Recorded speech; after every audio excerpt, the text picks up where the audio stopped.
Welcome to our webinar series, Beyond the Internship.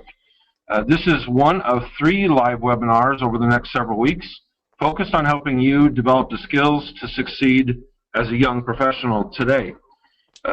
Tonight's webinar is how to successfully network as a young professional. And during tonight's webinar, only the presenters will be unmuted. So if you have any questions or comments, input, please use the question function on your GoToMeeting control panel. We'll be sure at the end of the webinar to get all your questions answered before we sign off today. For those of you who don't know me, I am Mark Babbitt, CEO and founder of YouTern, the community that through our blog and Intern Pro Twitter chat shares contemporary career advice that works for young talent in today's economy, including internships, social media, mentorship, and the reason we're all here tonight, networking. Together with a great team, we've used many of the best practices we'll hear about tonight to build YouTern, our personal brands, and also to hire hundreds of professionals from entry-level to C-level execs. I'm honored tonight to be joined by Greg Hartle, a Twitter buddy I met through, yes, networking. Greg is a co-founder and curriculum architect of New Methods, an online academy for strategic 21st century skill development, and a terrific partner to YouTern. Greg has over 13 years of entrepreneurial experience, founded over a dozen businesses, and hired over 200 people in his career. Welcome, Greg. Say hi. Hey, Mark. This is Greg Hartle here. For those of you who don't know me, as Mark said, I am the co-founder and curriculum architect for New Methods, and we're excited to be here tonight to share with you guys some of the lessons from our networking online course, but also some other stuff as well. And we're excited about this partnership, with YouTern, and excited about delivering this webinar series to you over the coming weeks. So thank you. So let's quickly go over a summary of tonight's webinar. Greg, would you mind walking us through what we'll talk about today? I can absolutely do that, Mark. What we're going to do tonight is we're going to focus on a few different things. Number one, we're going to focus on where and how to connect with your peers, mentors, and others to make sure that you're finding the opportunities that you want to find, and that you're making sure that you're connecting with the people that you want to connect to in online as well as offline. Obviously in today's world we do a lot of connecting online, but there's definitely a lot to learn and a lot to do offline as well. We'll also be talking about the importance of personal branding, what a personal brand really entails, and how to really launch a personal brand when you're just getting started.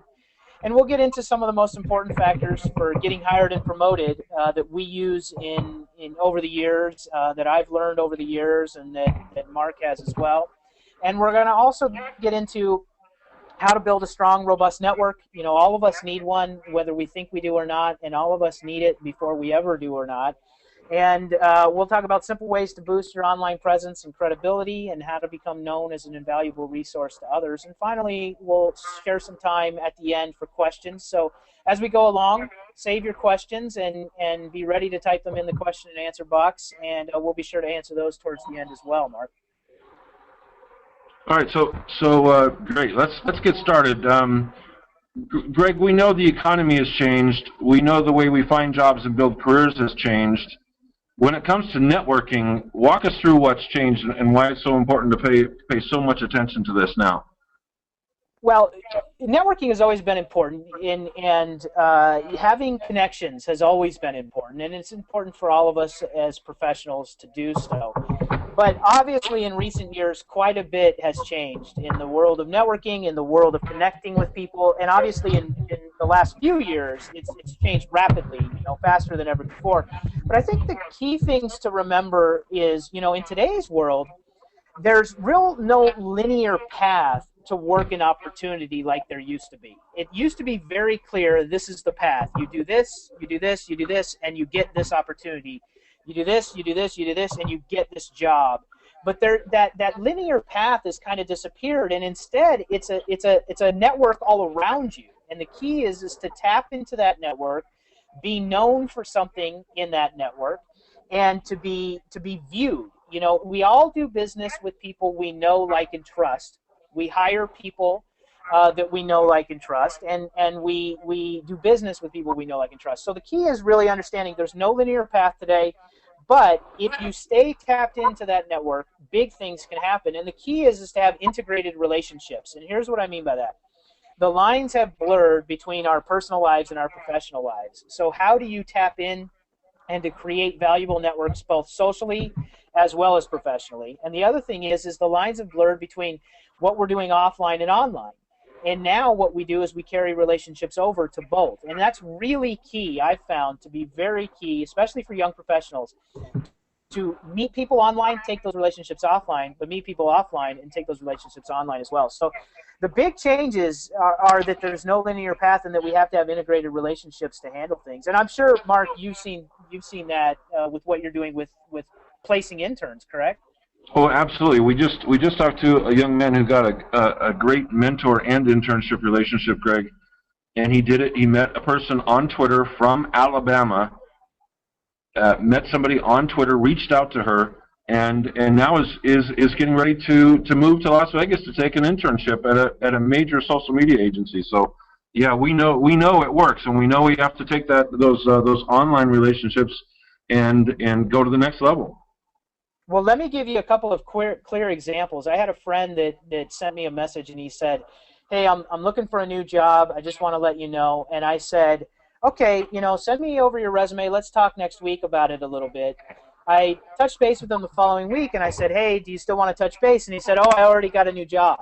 And I said, wow, that's pretty fast to get a new job in that week's time. What'd you do? And he said, well, I got a job with this company that already knew me well. We had been communicating for almost 2 years on Twitter. They knew who I was. They knew what I was all about. They've seen my writing before. So I sent them a quick message, and they said, yeah, absolutely, we'd love to have you on board. So that's the world we live in today. It's about being tapped into that makes all the difference in the world.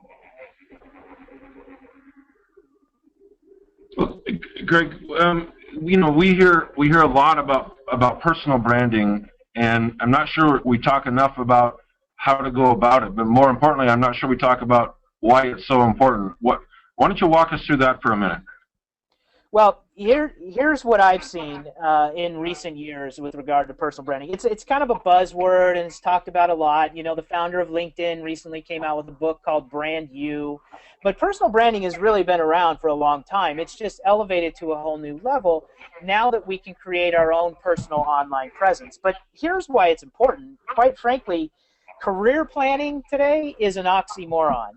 The idea that you're going to have this long career at any one given company, or even two, is just not going to happen anymore. In fact, the median years for a U.S. worker on the job is about 4.4 years. So if you think about your career, if you're just starting out as a young professional, and you think that on average, or the median, is 4.4 years, you're going to be changing quite a lot.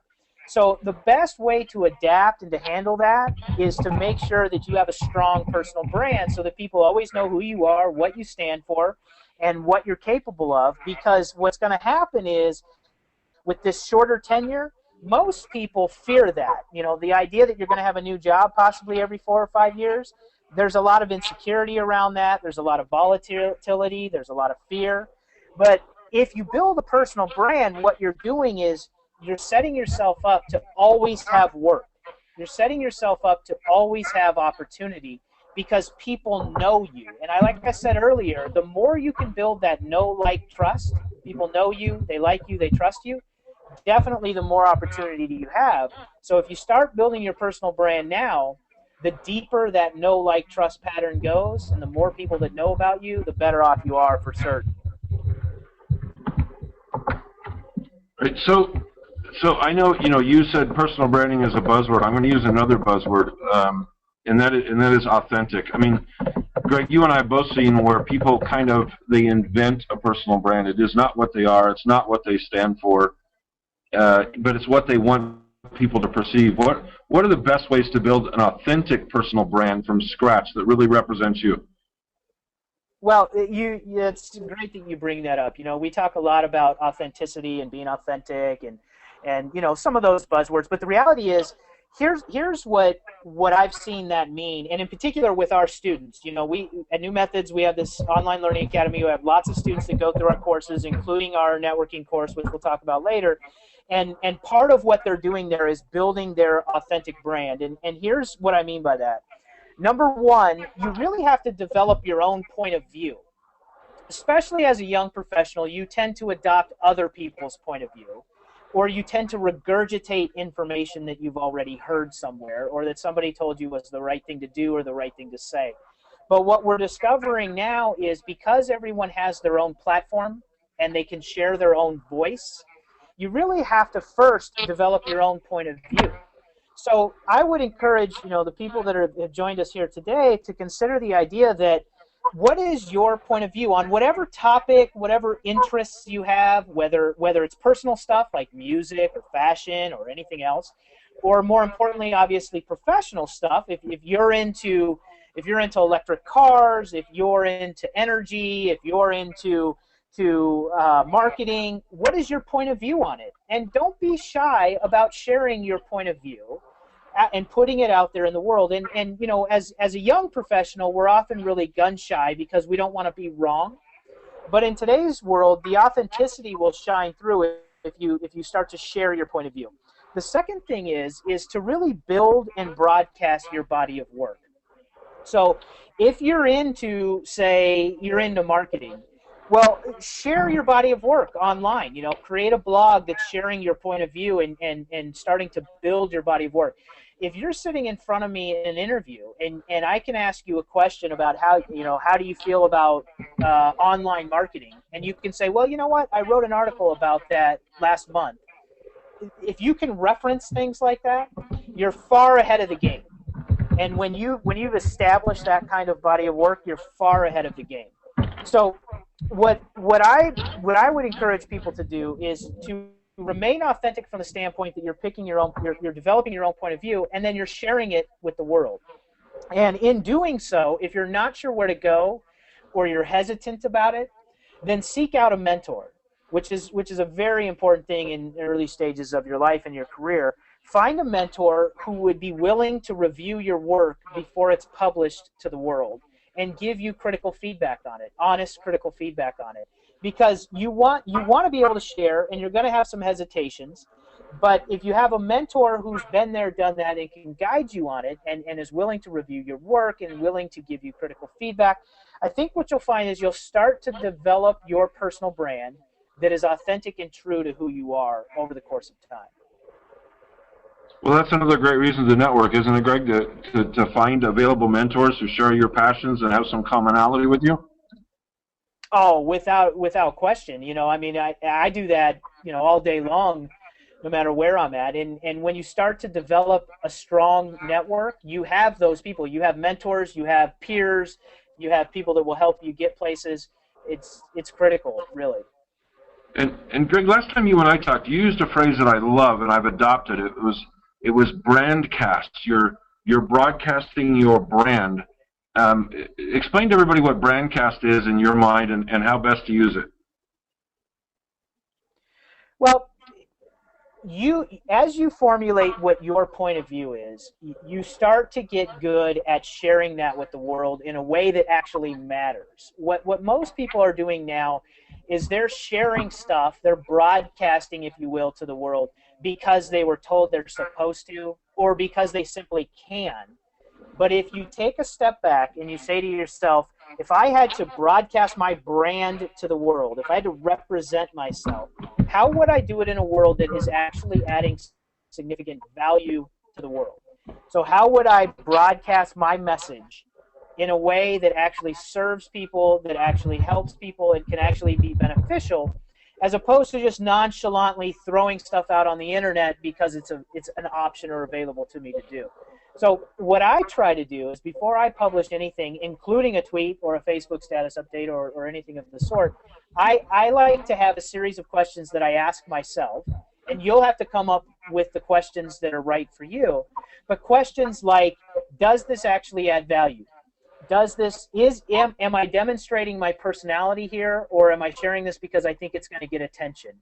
Am I doing this in a way that people are going to resonate with, or am I doing this because I think, or just because I can? So I come up with my series of questions, and you can come up with yours, that help you pause for a second before you hit that send button or that publish button, to make sure that it's really your point of view and it's authentic to you, and that it fits your brand so that when it's broadcast out in that world, that it really resonates and it fits with who you are.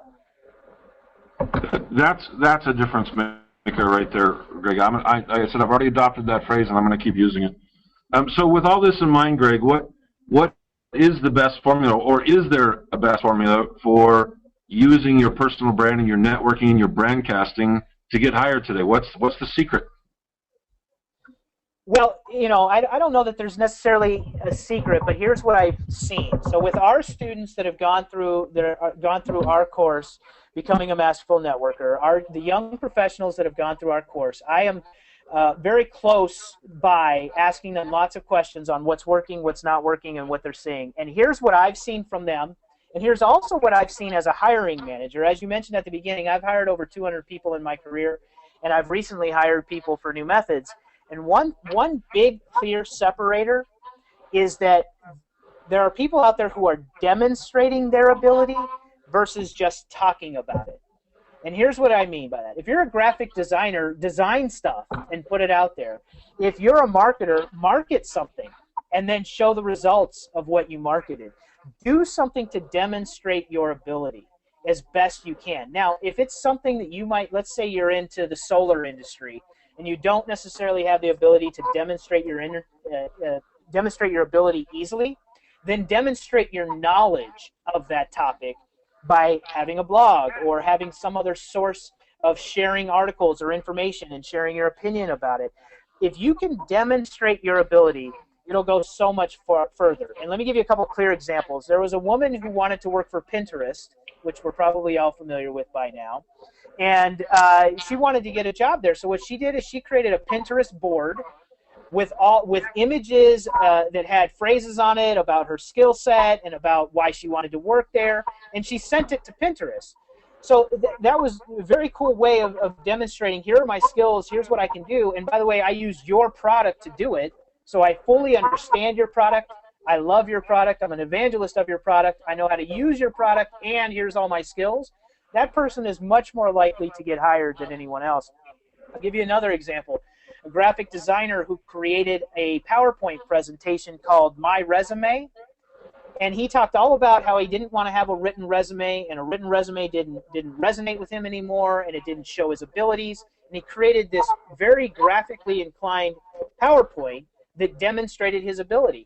That got him on the front page of BusinessInsider.com, got him on the front of SlideShare.com, and all of a sudden his resume, which is now a PowerPoint, is going around the country, and I guarantee you there are hiring managers that's going to land in the lap of. So one of the key things is demonstrating your ability, and the second thing is, in a noisy world, creativity bubbles to the top. The examples I just gave you there are of creative ways to show who you are and what you stand for. All of us have the ability to share information now, and all of us have the ability to find information now, and so much is getting shared so fast around us. So in a noisy world, the thing that always bubbles to the top is creativity. If you look at the YouTube videos that get a lot of views, if you look at the stuff that gets shared a lot on Twitter or Facebook, almost always it's a situation where there's something creative involved. So I would highly encourage everybody that's joined us this evening to consider, how are you being creative? Not just following the standard protocols, like sending out 50 resumes, but how are you doing it in a creative way? How are you grabbing attention away from other things using your creativity? That's a critical component, and that will definitely separate you in terms of getting hired. Okay, so Greg, the two examples you gave us are terrific examples of an online presence, and I'm hearing this, and we see this more and more, that an impressive online presence can open the door for you, whether it's unique or creative or funny, or YouTube video, or whatever format we choose. An online presence is become so important. What are the critical aspects of developing that online presence that'll get us noticed? Well, these are things that we go over, at length in our course. But some things to consider right off the top is, you have to remember that right now your online impression is now the first and best impression of you. So as soon as you say who you are or what you do, or as soon as you meet someone, almost always they're going to Google you, or they're going to go to your social network profiles, and that's the impression that you're giving. So your online presence is critical today from that standpoint alone. Is it a good first impression? Because that's now the first impression and the best impression. Even when they meet you in person, they're most likely going to find you on the internet shortly thereafter. So be prepared for that, number one. Second thing about that is, what I've been hearing a lot is how to close off your online presence to make sure that hiring managers don't find bad information about you. Like how to protect your Facebook page so that you don't have pictures of you drinking online or things like that.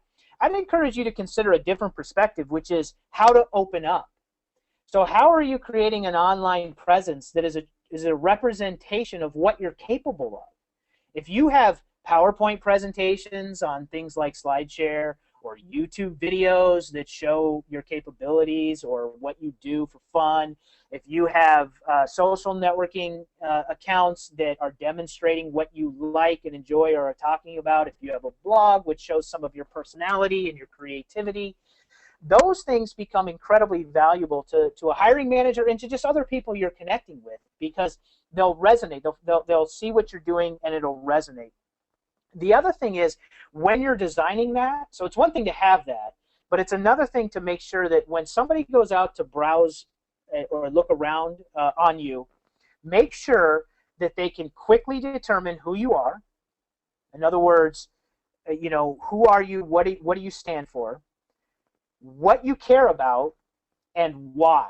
And probably the why is the most important factor there. So if you gave me a random name and I Googled you, would I be able to quickly understand, if I went to your website, your social platforms, your blog, whatever it is you might have, about.me page, whatever it is, would I be able to understand who you are, what you care about, and most importantly, why? Why do you care about those things? Why are those things an important aspect of your life? Make sure you're able to answer those questions, because if somebody finds you and you can answer those questions, you'll have a dynamic online presence right away. And then, of course, keep your professional profile fresh and accurate.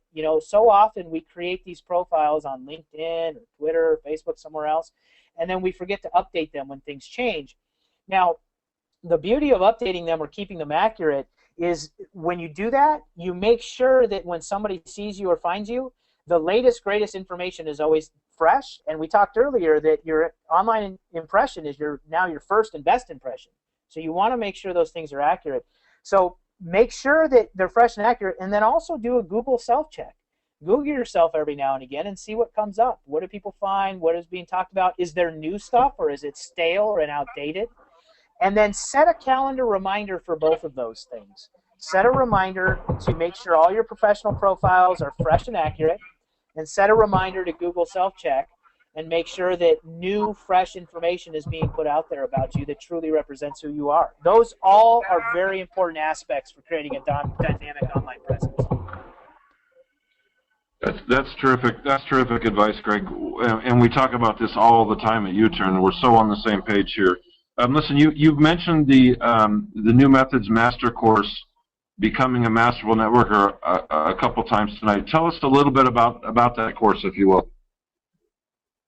Well, Mark, the reason that we partner together is because we have some synergies with regard to what YouTern is doing and what New Methods is doing.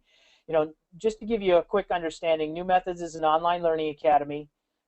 We're designed to teach you the fundamental skills you need to learn to succeed in the 21st century in the most simplest terms. And what that means is we have a series of courses that will focus on the things you need to do to become the best you. And when you become the best you become the best employee, you become the best intern, you become the best boss when you can become the best you. A lot of things are changing, and they're changing real fast. So what we've decided to do is design an online academy that can constantly be updated with most accurate information and make it available to you in the form of courses. And the key behind our master courses is that they're designed to create behavior change. One of the things that my partner Brad Gauthier and I noticed when we launched this business, and the reason we launched this, is because we're in the information age of constantly sharing information. And information is good, and knowledge is important. But what we found is that the majority of us are drowning in information. The reality is we actually have too much information. And what we're not doing is spending enough time developing our skills. And if you look at the people who are being employed right now, they are skillful. If you look at the people who are self-employed, who are really successful, they are skillful. They're not just knowledgeable, they're skillful. And that's what we've really designed our courses around, is the idea that you don't just learn information like you might in a book, which is still useful, still valuable, but instead you also consume information, but you learn how to develop the skill. So in this case, obviously what we're talking about tonight is becoming a masterful networker. How do you really master that skill? Because once you can master that skill, sky's the limit on what's available to you and what the opportunities are. So in this particular case, we do have a course. It's an online course called Becoming a Masterful Networker. It's a 21-day audio course.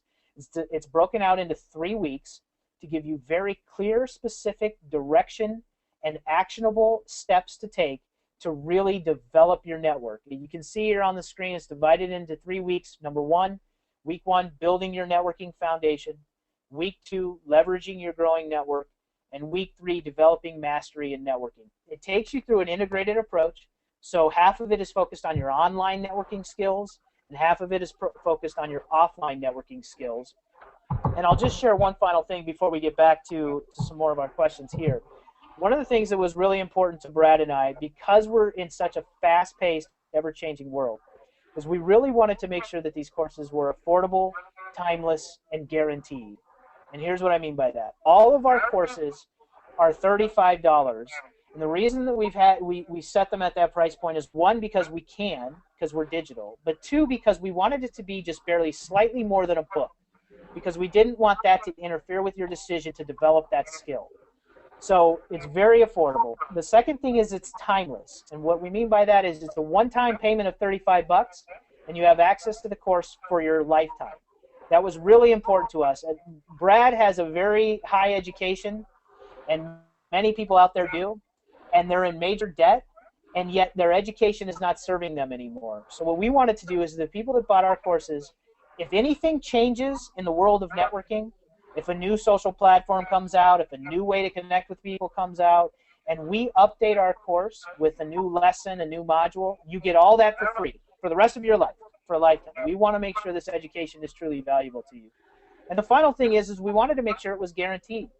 The other thing that we really felt was lacking in terms of education in most situations is the results are not guaranteed. So I can go to college, but there's no guarantee I'm going to get a job. I can read a book, and there's no guarantee I'm going to actually change my behavior. We believe so strongly that we can help you change your behavior, that you'll actually develop a skill. We believe that so strongly we give you up to 365 days to do so. So if after 365 days you haven't changed your behavior, you can still ask for a refund, and we'll gladly give it to you, although we know that most likely won't happen, because the reality is our courses are built for you to actually change your behavior and develop those skills. So, a lot of what we're talking about tonight is the result of us creating this Becoming a Masterful Networker course and working with a lot of young professionals to really get them over that hump and get them out there developing and mastering that skill. And that's what we have available in this course. Well, that's right, Greg. We'll talk more about the course later. Right now, let's get back into the questions. Sure. When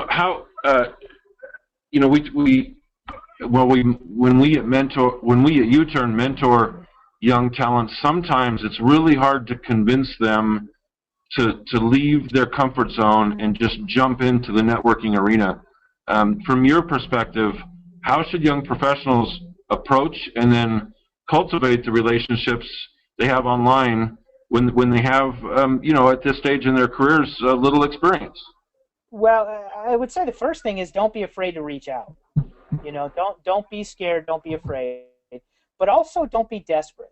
One of the things that I've noticed is a lot of people get into kind of fan mode. They see people that they want to connect with online, or they are told they should build a network, so they get desperate and they get this sense of urgency, and the sense of urgency overwhelms them, where they're out there just trying to connect with anyone and everyone and say anything and everything that's the right thing, and they get a little bit desperate about it. So don't be afraid, but don't get desperate. And so what you can do is that anytime you're going to reach out to somebody, ask yourself, if I were to receive this message, how would I feel if I was in their position? That's the first thing. The second thing is ask yourself, am I being respectful, and am I being an admirer, or am I being a fan?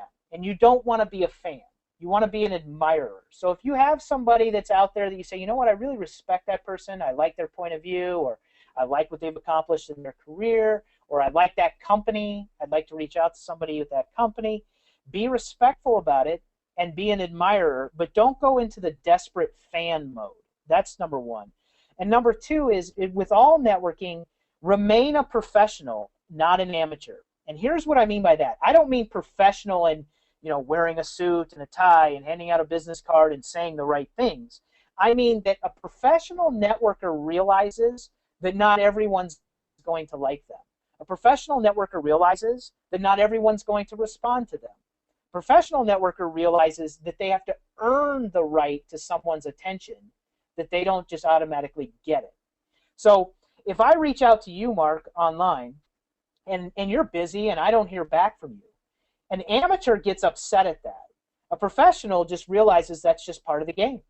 So move on to the next relationship, or send a follow-up message maybe a couple weeks later, just saying, hey, just checking in again, wonder if maybe you have a second. Whatever it might be, but the key there is to remain professional, not in how you act, but in who you are. And so that you know that not everyone's going to like you, not everyone's going to respond to you, and that you have to earn the right to someone's attention, whether that's a customer, a client, an employee, a manager, someone online that you want to reach out to. Really earn that respect and earn the right to their attention. Connect with people that you truly want to connect with, not just because you think it'll get you somewhere. I see a lot of that. Don't waste your time on that. Just connect with people that you resonate with. If you like someone, you like their work, you read their book, you met them at an event, connect with them if you really resonate with them, not just because you think it's going to get you somewhere. And then just a simple basic tactic or tool to remember, don't ask for something in the same communication as praising someone. I see a ton of this. So if you like someone's book, or you read their book, or you saw them speak, or you met them at an event, don't send them an email saying, hey, I really liked what you do. Oh, and by the way, would you be willing to fill in the blank? Don't do that. Just send the first one saying, hey, I really liked your book. It was great. I learned a lot. Here's what I learned. And leave it at that. Take your time with that relationship. Cultivate it. Don't immediately jump right in and ask for something in return. Then maybe you send a follow-up a few weeks later, and then maybe another follow-up after you guys have gone back and forth a couple of times.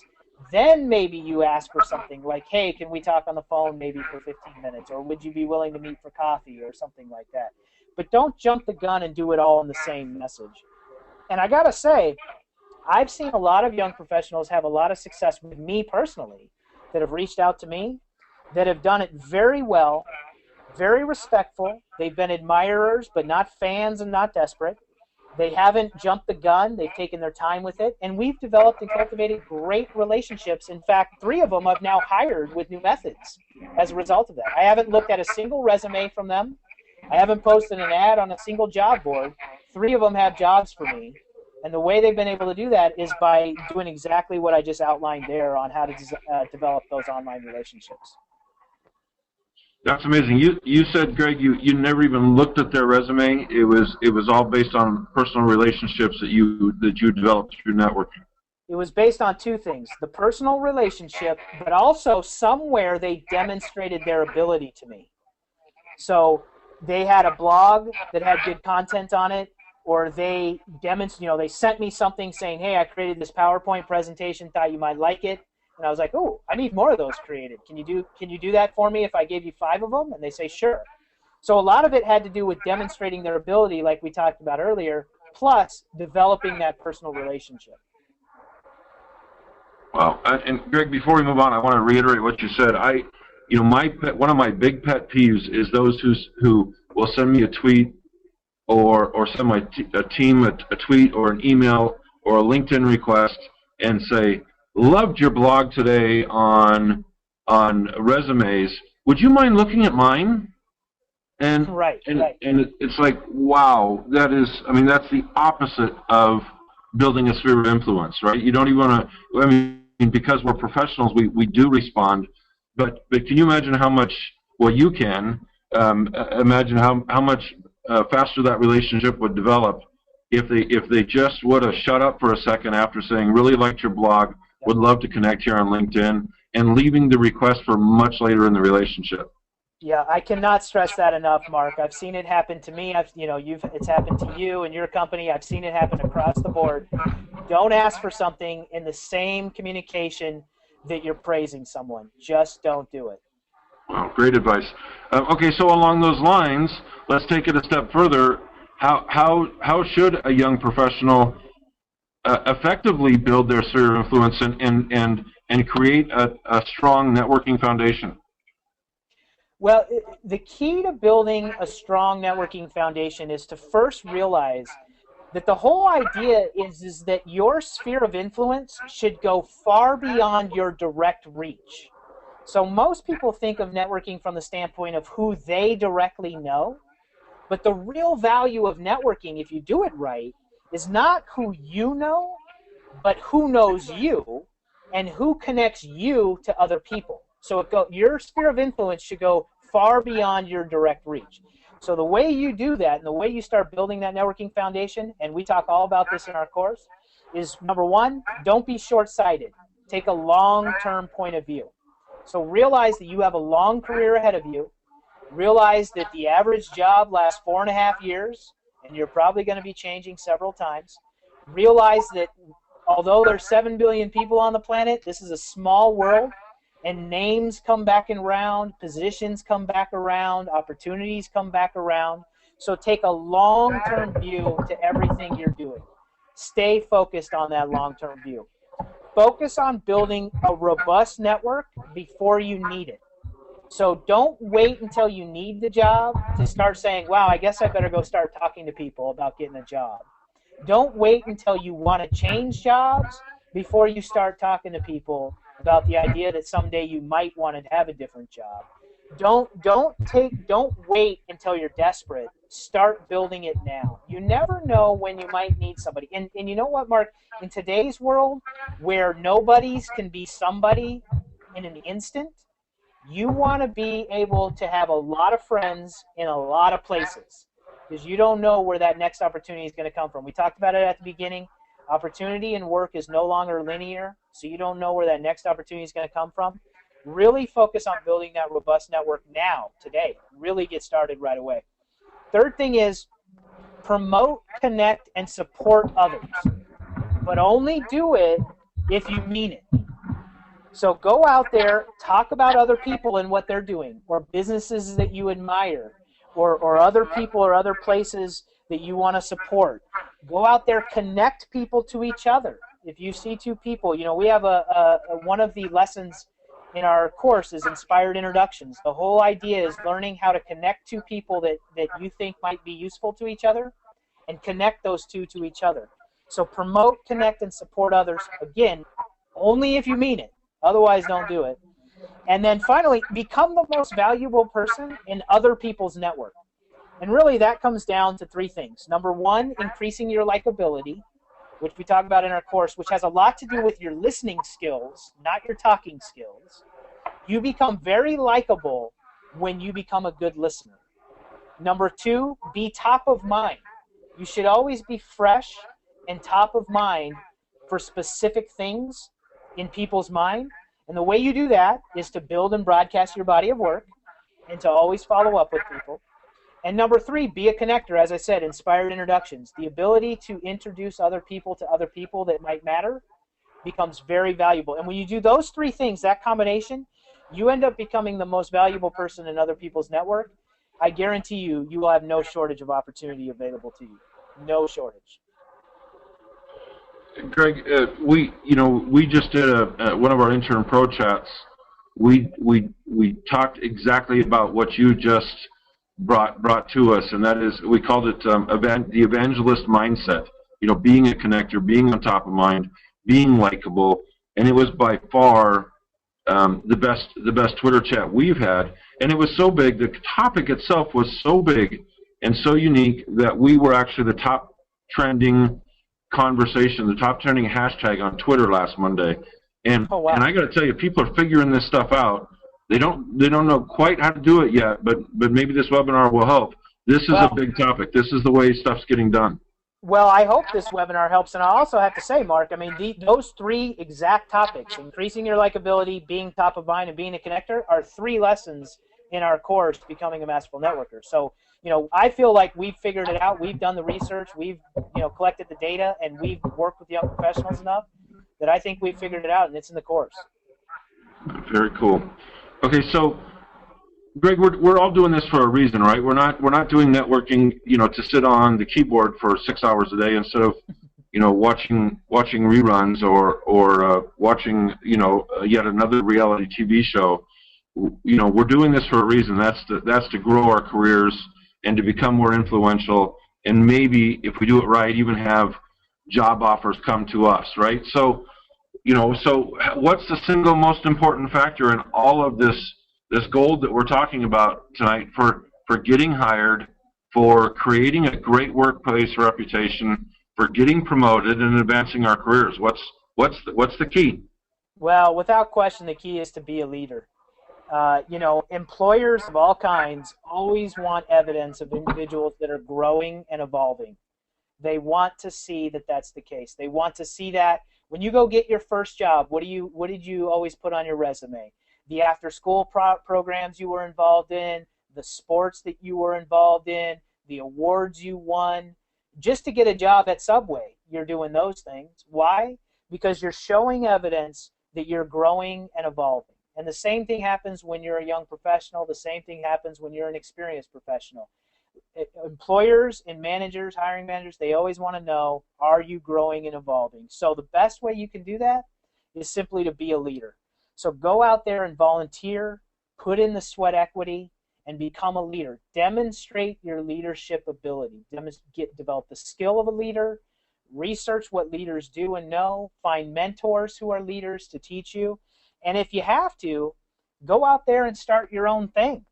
You know, you can go out there and start your own Twitter chat. You can go out there and start your own meetup group on meetup.com.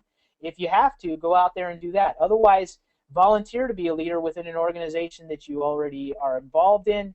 Do something to demonstrate your leadership ability, and I guarantee you, hiring managers or managers that are looking to promote you into a full-time position or promote you into another position, that's what they're looking for. They really want to know you have that capability and that skill set, and that'll serve you well for a long time to come.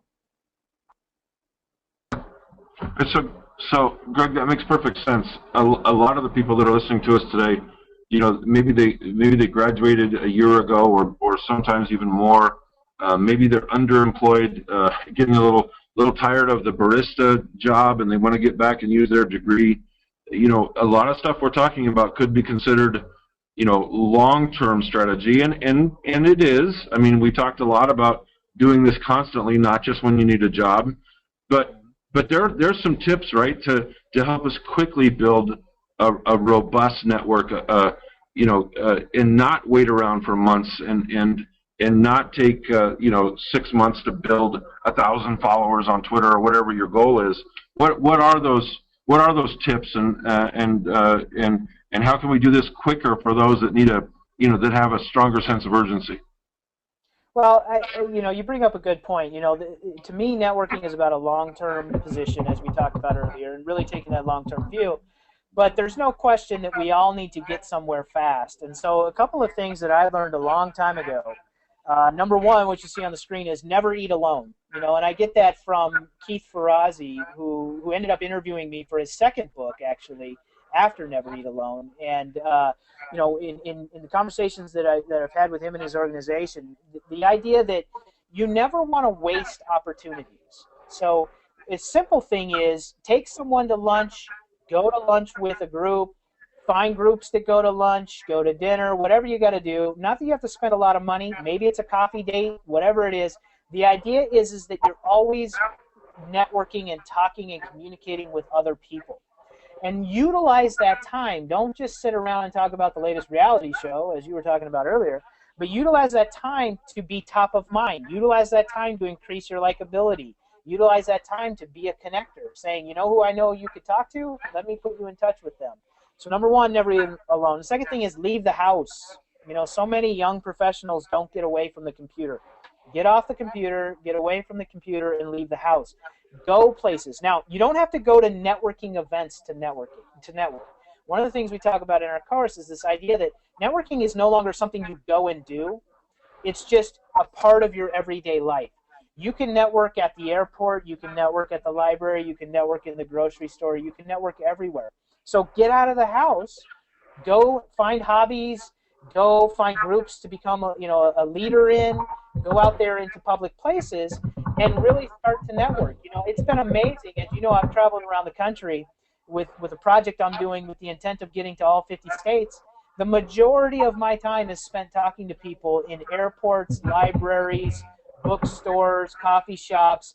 It is amazing the connections that I've been able to make that has allowed me to advance my life and my career, and also that I could help them with things on their end.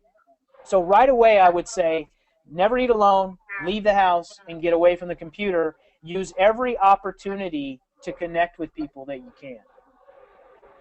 Greg, I got to tell you, I love the never eat alone advice from Keith and from you.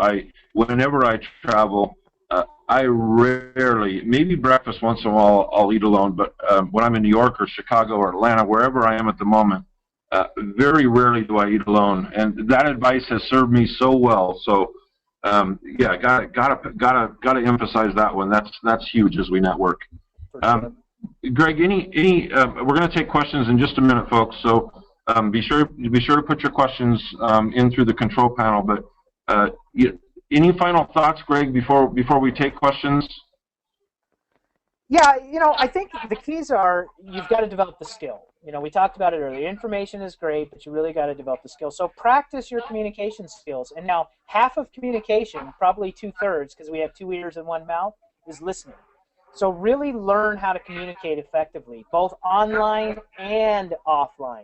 Be able to look someone in the eye and carry on a conversation. Be able to have conversations with strangers. One of the easiest things that you can go out and do in practice, which will be awkward and you'll probably fail at the beginning and you'll probably be embarrassed, is to have conversations with people in typical moments of silence. So we've all been at the airport where everyone's sitting in chairs, staring at their feet, waiting for the flight, waiting for everybody to board, and no one's saying a word to anyone. What a perfect opportunity for you to practice. We've all been in the grocery store where we've passed 9 or 10 people in the same aisle and haven't said a single word to anybody. What a perfect opportunity to practice. So in those typical awkward moments of silence, be the one who talks. Because if you practice that, and like I said, sometimes it'll be embarrassing, sometimes it'll sound dumb, sometimes you'll fail, whatever, practice anyway. Because when you start getting good at that, you can start to carry on conversations at any moment about any topic. And when you create and you learn that art of improv like that, you become really good at connecting with people quickly. And when you become good at connecting with people quickly, you develop really strong bonds, which increases your likability, which keeps you top of mind, and what gets you out there with those opportunities. So ask questions. Listen attentively, be a sponge, learn the art of improv, and be the one who talks in those moments of silence. That is some great advice. Real quick, Greg, because I know we're in a hurry, but I actually know somebody who is a devout introvert, and she took improv to the next level. She actually went and took classes on improv to beat down her fear and to leave, you know, this status as an introvert. And man, I mean, she's borderline annoying now, but what a difference. I mean, it's just amazing what a great networker she is. I believe it. That's awesome.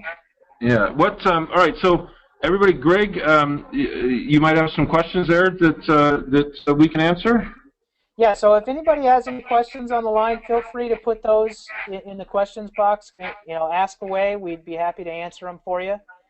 And I don't see anything just yet, Mark. So I'm going to do a quick recap of what we talked about while we're waiting to see if any questions come in. We are getting some good responses and feedback saying people are really enjoying it, which is cool. Let's see here. Actually, we might have one. As a grad student in finance with a physical disability, how can I use my network to find an accommodative position? I'll need to telecommute due to my health issues. Well, you know, the beauty of the position that you're in is how connected we are online. I think this question came from Nathan. So, Nathan, I would encourage you to really, number one, maybe talk about some of the challenges that you've been faced with regard to this. You know, talk about, you know, that idea earlier about building a body of work. Maybe this is a great opportunity, actually, for you to talk about what's available out there, what you've seen, what responses you've received, and really bring that conversation to the forefront. Because if you were sitting in front of me, for instance, and we were talking, and I could understand better what you've experienced or the knowledge you've gained from that, then I can be better able to evaluate whether or not I might be able to offer you an opportunity, and then a telecommuting opportunity at the top of that. But I think we're in the era where telecommuting is becoming a lot more prevalent. So connect with people online, possibly share what you're learning from these experiences and what you're learning about the idea that you have a physical disability and you're trying to find ways to be able to still network and communicate with people. Use that to your advantage by talking about it. You know, that's where I would start. I don't know if you have anything else you want to add to that, Mark. No, Greg, I would give the exact same advice. You know, especially in the virtual world. And I don't want to say nobody cares, because certainly in, you know, big corporations, having a physical challenge might be an issue, but in the virtual world and the startup world, it's generally not an issue. So yes, take it on, blog about it, talk about it. You know, if you don't want to start your own blog, comment on other HR blogs or similar blogs where this is an issue, and get your voice out there. Be a trendsetter. You know, take the challenge head on. Oh, that's a great point. That's a great point, Mark.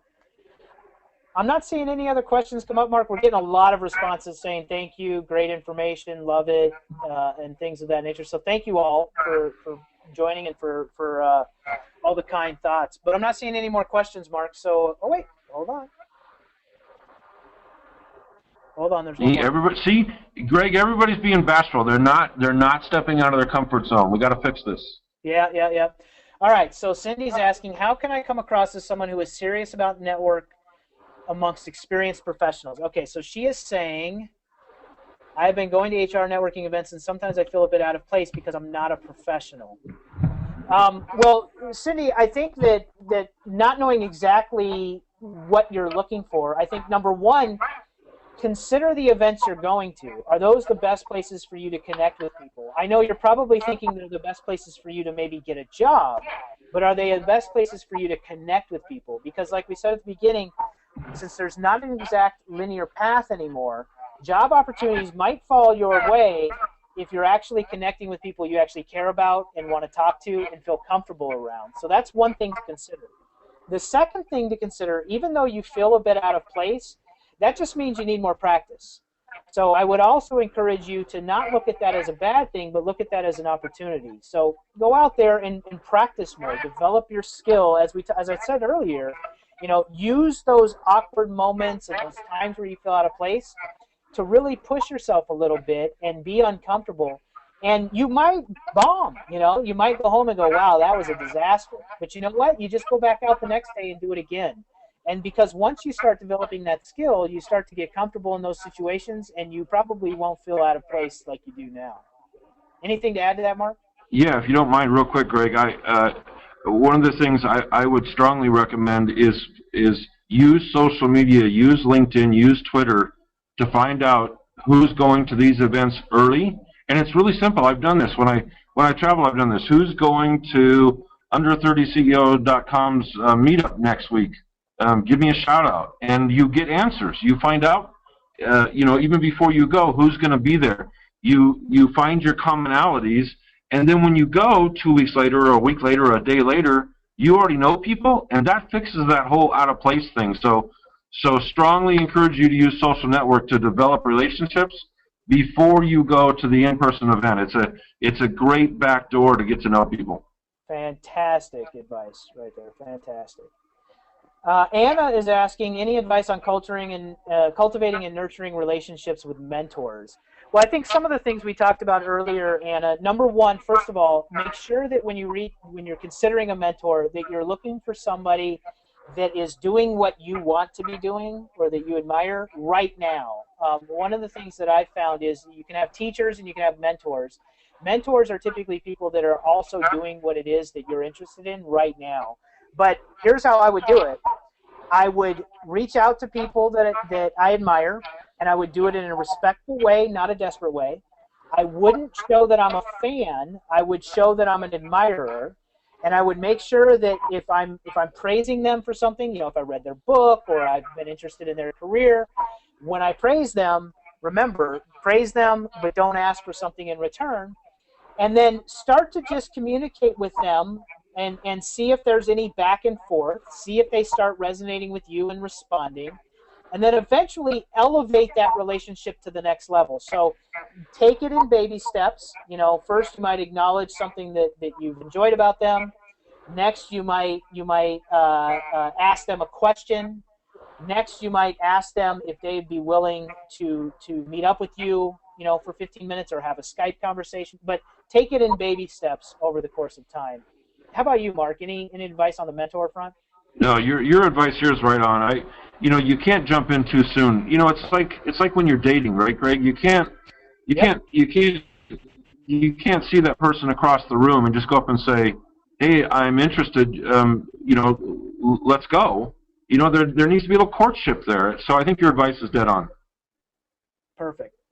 All right, Timothy, now we're getting some questions coming in. Timothy, now we're going. Yeah. Timothy is asking, what's the best way to reopen lines of communication with hiring managers on LinkedIn after you've interviewed for the company in the past but didn't get the job? Well, Timothy, I think in those situations, you would want to contact them when something has changed in your life, maybe, or when you've broadcast a body of work online, or when you have, when your circumstances are changed, or when you've heard of circumstances changing within the company. So, for instance, if an alternative position opened up, or you've spent more time researching or learning about the particular topic or type of job you want, when something has changed, then consider reaching out to them, because then you can use that change as part of your communication. So you can say, hey, I noticed that you guys did X, Y, and Z. That's really interesting. Are you planning on doing X, Y, or Z? Or, hey, I just wanted to let you know, I see that position is still open. I interviewed for it about 6 months ago. I've been doing a lot of research on that topic, and I've been brushing up on my skills. In fact, I've even posted this blog post or that blog post on the topic. So use it, connect with them again when you've actually changed something or when they've changed something. That's the best time to do it. You also talk about how can you develop genuine relationship with hiring managers in the long term. It just comes down to you being authentic. Communicate with people you actually care about or that you're actually interested in. Communicate in ways that actually are interesting, and just keep that relationship one in which you follow up regularly, and keep that communication and dialogue open and going. Anything else on your front, Mark? No, it's great advice, Greg. All right, so I think we have one final question that we'll take here and we'll wrap it up. And this is Nathan asking one other question. Should we focus on including recruiters to our networks? Yeah, I mean, recruiters are useful and valuable. I don't necessarily know that you want to, dedicate specific time to recruiters. Maybe, Mark, you might be able to answer this slightly better. But I believe that in the world where nobody's can be anybody overnight, there's nothing wrong with keeping dialogue and communication open with most people. The question becomes, do they resonate with you? Do you resonate with them? And are you being genuine in that relationship? And if so, then continue the dialogue and include them in your network. Yeah, Greg, I'm a huge believer in commonality when we network. So if you have something in common with that recruiter, and it can't just be that they have a job open and you need a job, but something else. Maybe it's you're a fellow alumni from a certain school, or you were at a fraternity together, or you played the same sport, or there has to be something else there. Otherwise, you're just stalking, right? I mean, it gets a little hard. So that's the thing I would want is, don't be a stalker. Have something to say and have something in common. Yeah, no, I totally agree.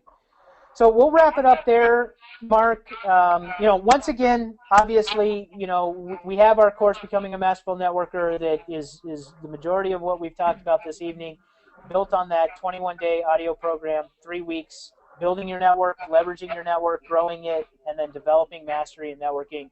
That course, there's a URL there on the screen for anybody who's interested in really diving deep and really developing that skill. Like I said, we have a huge focus on not just sharing information and not just gaining knowledge, but actually taking the time to master skills. They can learn all about the course at newmethods.org/YouTern. And I know, Mark, you have a special gift for anyone who chooses to go ahead and move forward with purchasing that course this evening. You have a special gift that you want to share with them, so go ahead.